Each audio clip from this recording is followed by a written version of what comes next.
हाय, hello सर्वांना नमस्कार. पुन्हा एका नवीन व्हिडिओमध्ये नवीन आयडियासह तुम्हा सर्वांचं मनापासून स्वागत आहे. तर आजचा व्हिडिओ हा आहे की एका साडीचा ड्रेस शिवायचा आहे. म्हणजे साडीचा आपला रेग्युलर कुर्ती असते ना तसे टॉप शिवायचा आहे.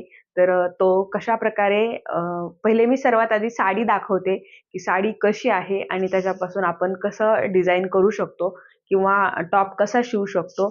तर साडी पाहिल्यावरती तुम्हाला पण कळेलच, की तुमच्याकडं जर अशी साडी असेल, तर तुम्ही पण त्याप्रकारे तुम्ही ड्रेस शिवून घेऊ शकता किंवा मला मेसेज केला किंवा मला कॉन्टॅक्ट केला तरी मी पण शिवून देईल.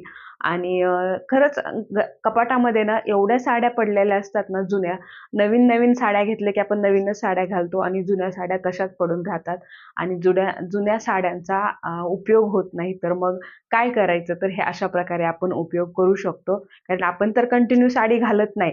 रेग्युलरली साडीचा यूज होत नाही. मग ज्या जुन्या साड्या आहेत त्या अशा प्रकारे यूज करून आपण त्या साड्यांचा उपयोग करायचा आहे. आणि असं होत नाही ना, की आपण एवढे पण हे श्रीमंत नाहीयेत, की दिली टाकून साडी किंवा दिली कामवालीला किंवा असंच हे केले. ते आपलं मन सगळीकडेच गुंतलेलं असतं. म्हणजे साड्यांमध्ये तर खूप जास्त गुंतलेला असतो. नको बाई राहू दे, हे कधीतरी कामाला येईल, कधीतरी उपयोगी होईल. मला तरी तसंच होतं. तुम्हाला कसं होतं? तुम्ही असंच करता ना? नक्की कमेंट करून सांगा. आणि साड्या टाकून नाही द्यावं वाटत. त्याचं ब्लाऊज जरी खराब झालं किंवा ते ब्लाऊज समजा लग्न झालं त्यावेळेस आपण सगळंच बारीक असतो आणि मग त्यावेळेसची साडी असेल, त्याचं ब्लाऊज खराब झालं तरी कुठल्यातरी ब्लाऊजसोबत मॅचिंग करून कधीतरी घालायची असते किंवा असं वाटतं नाही कधीतरी घालेल मी ही साडी किंवा अशा प्रकारे बऱ्याच वेळेस आपल्या त्या साड्यांमध्ये मन गुंतलेला असतो. तर अशा साड्या आपल्याला टाकून द्याव्या वाटत नाही. तर त्याचा आपण असा यूज करू म्हणजे आपल्याला ते पण समाधान लागेल, की मी साडी वापरली, टाकून नाही दिली. तर चला सर्वप्रथम आधी तुम्हाला साडी दाखवते. तर ही बघू शकता अशा प्रकारे साडी आहे ही. तर सर्व आधी खोलून बघू आपण कशी साडी आहे. तर बघा ही साडी आहे ना, खूप अशी जड वाटते आणि घालायला ना खूप जास्त अशी जड-जड आणि एवढी घालायला म्हणजे वेगळीच आहे थोडीशी. मला आता याचं कापड नाही सांगता यायचं कसं आहे ते. अशा प्रकारे याचं डिझाइन आहे. हे काठ ग्रीन वगैरे. तर माहीत नाही त्यांनी म्हणजे आज ज्यावेळेस पाहिली त्यावेळेस आवडली असेल कलर वगैरे डिझाइन हे ते. खरं तर याला फक्त पिको केलेला आहे, फॉल पण नाही लावलेला. एकदा दोनदा घातली असेल तर फार तर. आणि ही अशा प्रकारे साडी आहे. पण याचा कपडा हा जो आहे नेव्ही ब्लू खरंच खूप शायनिंग आहे. छान आहे कपडा. थोडेसे काठ याचे डल वाटतात. पण आपण थोडंसं हे काठांचं डिझाइन असं इथं समोर घेऊन वगैरे बघूया आता कशाप्रकारे डिझाइन करता येईल. तर सर्वप्रथम ह्या साडी म्हणजे आपण पहिले टॉपचं कटिंग करून घेऊया आणि मग बघूया. याच्या आधी पण एक टॉप शिवून दिला साडीचा. त्याचा व्हिडिओ राहिला घ्यायचा. तर तो आवडला त्यांना. त्यामुळेच मग त्यांनी ही पण साडी दिली आणि अजून एक ड्रेस आहे. अंब्रेला ड्रेस शिवायचा आहे त्याचा. तो पण व्हिडिओ दाखवेन मी, की कसं म्हणजे साडी कशी आहे आणि मी ड्रेस कसा शिवला ते. चला आता ह्याला कटिंग करायला घेऊया. फिटिंगच्या मापानुसार मी साडी कट करून घेतलेली आहे. जवळपास 30 इंच, 30 आणि 30 60 इंच असे पूर्ण साडी लागलेली आहे मला. तर मग जवळपास 1.5 मीटरच्या थोडंसं पुढेच म्हणा थोडं कटिंग एक्स्ट्रा घेतलं आणि 4 फोल्ड करून ही अशी घडी टाकलेली आहे. आणि जे काही घडी करतो त्यावेळेस पाहायचं जे अखंड भाग जो आपल्याकडे असतो ना तर तिथे थोडंफार सुटायला नको. म्हणजे ते काय होतं मग कटिंग करताना एक पार्ट एक समोरचा किंवा मागचा मागे पुढे होतो आणि मग ते आपल्या फिटिंगला वगैरे प्रॉब्लेम येतो. तर अशा पद्धतीने उंची वगैरे घेतली आणि वरच्या साईडचे काठ कट केले होते. खालच्या साईडला जोडायचे होते कारण उंचीत कमी पडत होतं म्हणून काठ डबल जोडले. आणि मग जे काही गळ्याचं मार्किंग होतं आणि शोल्डर वगैरे टाकून हे मेजरमेंट टाकून सर्व घेतलं आणि मग ते कटिंग वगैरे करून घेतलं. थोडंसं मोठा टॉप आहे पण छान दिसेल. आणि मग हे अशा पद्धतीनं मी कटिंग वगैरे करून घेतलं. ते आर्म होलचं वगैरे गळा शेवटी कट करणार होते.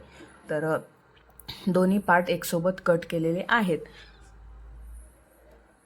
आणि जे हे नॉच म्हणतात का थोडंसं कट म्हणतात बघा तुमच्या पद्धतीनं तुम्हाला जे जमेल ते पण नॉचच म्हणतात. तर हे असे नॉच मारून घ्यायचे म्हणजे जिथं आपण कट देणार आहोत आणि आपली जी वेस्ट आहे तर तिथे पण, आणि जी फिटिंगचं आहे तर तिथे असे 3 कट मारायचे. आणि जे काही गळा लांबी म्हणजे गळा रुंदी आणि लांबी जसं तुमचं गळ्याचं माप आहे तसं हे करा. पण शक्यतो ड्रेसला किंवा टॉपला जास्त खाली गळे जमत नाहीत, वरतीच ठेवावे लागतात. मग जवळपास हा 6चा गळा होता आणि हा पंचकोनी गळा होता. मग मी गळ्याची जी विड्थ होती तर ती 3 इंच ठेवलेली होती आणि 3 इन 3 6. आणि मग थोडंसं अजून त्याला नंतर मला थोडासा बारीक वाटला म्हणून मी त्याला अजून थोडंसं कट केलेलं आहे शिवता वेळेस. मग म्हटलं थोडंसं कट करून बघूया. आणि बॅक साईडचा जो होता तर तो चौकोनी गळा ठेवायचा होता. आणि चौकोनी गळ्याची जी विड्थ होती ती 4 इंच, 4 आणि 4 8 इंच अशी थोडासा ब्रॉड घेतला होता, कारण 3 इंचाचा म्हटलं छोटा होईल. तर या पद्धतीनं टॉप कटिंग केलं. आणि जे अस्तर होतं तर बघा इथे अस्तरच्या वेळेस कसं गंडवतात माहिती आहे का. दुकानात गेल्यावरती मी हे जवळपास 3 मीटर अस्तर एकसारखं आणलं होतं. खरं तर 2च मीटर आणायचं होतं, पण यांना आणायला सांगितलं होतं त्यामुळं. आणि जेंट्स लोक जर असतील त्यांना माहीत नसेल, यांना जर आणायला पाठवलं तर बरोबर दुकानवाले ना 2-3 इंच अस्तर कमीच देतात. आणि मला पण तसंच केलं. ह्या अस्तरमध्ये जवळपास 3 ते 4 इंच त्यांनी अस्तर कमी दिलं आहे. आणि तर काय करणार, दिल्यावर कट करून परत कुठं वाटतं घेऊन जावं आणि काय करावं. तर बघा हे स्लीवसाठी मग मी साडीनंतर हे साडीतलं मोजून मापून काढलेलं आहे, कारण एक्स्ट्रा उगाचच वाया नको घालवायला, कारण नंतर उपयोगी होईल ती साडी म्हणून.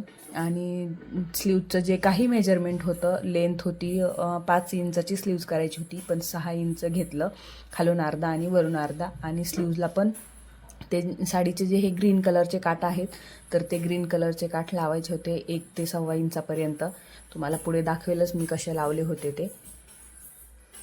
आणि अशा पद्धतीनं मी स्लीवचं पूर्ण कटिंग करून घेतलं. आणि हे जे साडीचा काठ कट केला तर तो समोरच्या साईडला लावायचा होता म्हणून कट करून घेतला आणि शिवायला लगेचच घेतलं. आणि मग जे बॉर्डर होती खालच्या साईडनी डबल बॉर्डर जोडायची होती, तर ती बॉर्डर सर्वप्रथम जोडून घेतली आणि त्याच्यावरती दाब टीप पण टाकून घेतली. आणि जे हे मार्किंग करते मी तर ते फ्रंट साईडला जे मी म्हटलं ना बॉर्डर लावायची, तर ती बॉर्डर लावायची होती जवळपास साधारण 9 इंचापर्यंत खाली बॉर्डर लावायची होती. 9 इंचावर मार्किंग केलं म्हणजे फायनली त्याचं जे टोक येणार होतं खालच्या साईडनी ट्रँगलसारखं करायचं होतं, तर ते टोक 9 इंचापर्यंत आलं पाहिजे. आणि मग जी बॉर्डर होती त्याला सेंटर म्हणजे फोल्ड केलं आणि दोन्हीचे सेंटरवरच्या साईडनी पण आणि खालच्या साईडनी पण सेंटरला नॉच दिला. आणि जेवढी मला पाहिजे होती त्याच्या 1 इंच जास्त 2 इंच जास्त ठेवून मी ही फायनली जोडायला घेतली. आणि मध्ये सेंटरला दोन्ही खालच्या साईडनी आणि वरच्या साईडनी पिन लावली, म्हणजे कसं सरकणार नाही. आणि इथं पिन लावायचीच गळा जोडताना काय होतं, थोडंसं सेंटर चुकतो त्याचा, इकडे तिकडे जरी थोडं जरी शिवताना सरकलं तरी त्याचा सेंटर आहे ना तर तो चुकतो, सेंटर बरोबर येत नाही. आणि मग हे अशा पद्धतीनं मग शिवायला घेतलं.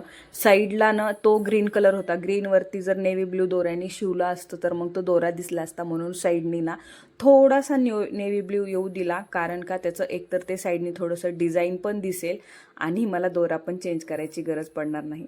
अशा छोट्या छोट्या गोष्टींनी आपलं पण काम हलकं होतं आणि ते ओळखून पण येत नाही आणि थोडंसं नवीन वेगळं काही दिसतं. फक्त ग्रीन घेतली असती तर छान दिसलं असतं, पण दोरा चेंज करावा लागला असता. म्हणून मी काय केलं, थोडंसं नेव्ही ब्ल्यू जो होता कलर तर तो येऊ दिला बॉर्डरचा, म्हणजे म्हटलं दोरा चेंज करायची गरज नाही पडणार. आणि व्यवस्थित याचे जे कोने कोपरे जे आहेत ते व्यवस्थित जोडून घ्यायचे. आणि जे सेंटरला आपला जो कोना म्हणजे पंचकोनीचा कोन होता तर तो कोन बघायचा. तर बघा मला इथे लेस लावायची होती, पण कळतच नव्हतं कुठली लेस सूट करेल.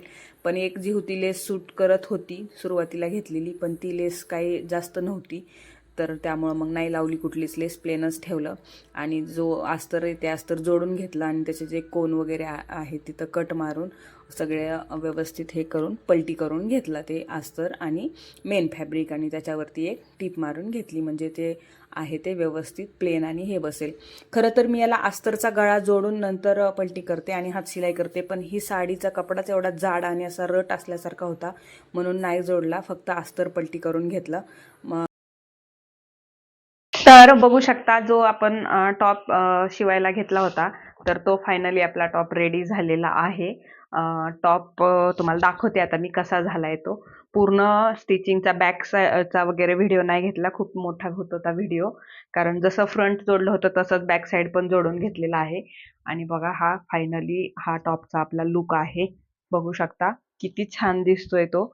बॅक खालच्या साईडला डबल बॉर्डर लावली, तुम्ही बघितलंच असेल. आणि हे इथं आहे ते फ्रंटला हा असा पॅच केलेला आहे, जवळून दाखवते. हे बघा, हे असं पंचकोनी केलेलं आहे आणि गळा पण पंचकोनी आहे. खूप फक्त याचा जो कोन आहे तो खूप खाली घेतला नाही, खूप खाली येतो तर त्यामुळे नाही घेतला. आणि हे स्लीव्ज केलेले आहेत हे अशा पद्धतीनं. स्लीव्जला पण ही अशी ग्रीन बॉर्डर घेतलेली आहे आणि त्यांनी शॉर्ट स्लीव्ज सांगितल्या होत्या, त्यामुळं शॉर्ट स्लीव्ज घेतलेला आहेत. आणि बॅक साईडला आहे तो चौकोनी गळा घेतलेला आहे, जसा कस्टमरने आपल्याला सांगितला होता तसा चौकोनी. आणि इथे आहे ते टक्स टाकलेले आहेत अर्धा अर्धा इंचचे. आणि हे चौकोनी गळा असल्यामुळं नॉड खरं तर आवश्यकता नाही बरं का उतरण्याची. गळा वगैरे बसेलच एकदम परफेक्ट. फक्त एक राहावं सपोर्ट म्हणून त्या म्हटल्या लावा. जर वाटलंच तर नंतर त्यांना जर नाही वाटलं तर काढूनही टाकतील, पण मी लावून दिले नॉड. अशा पद्धतीनं हा आपला टॉप रेडी झालेला आहे. फक्त आता इथं आहेत ते असे 3 बटन लावून घेते, असे सेम डिस्टन्सवरती 3 बटन लावले की रेडीमेडच बटन लावणार आहे की आपला टॉप फायनली रेडी होऊन जाईल. बघा कसा वाटला टॉप. तुम्ही पण नक्की असे टॉप ट्राय करा, शिवून घेऊ शकता. जुन्या साड्या पण उपयोगी येतील आणि कामी पण येतील. तर कसा वाटला हा टॉप आणि टॉपची डिझाईन ती नक्की कमेंट करून सांगा. व्हिडिओला लाईक करा आणि व्हिडिओ आवडल्यास चॅनलला सबस्क्राईब करायला विसरू नका. धन्यवाद. टर्न्स हवे होते आणि समोर हा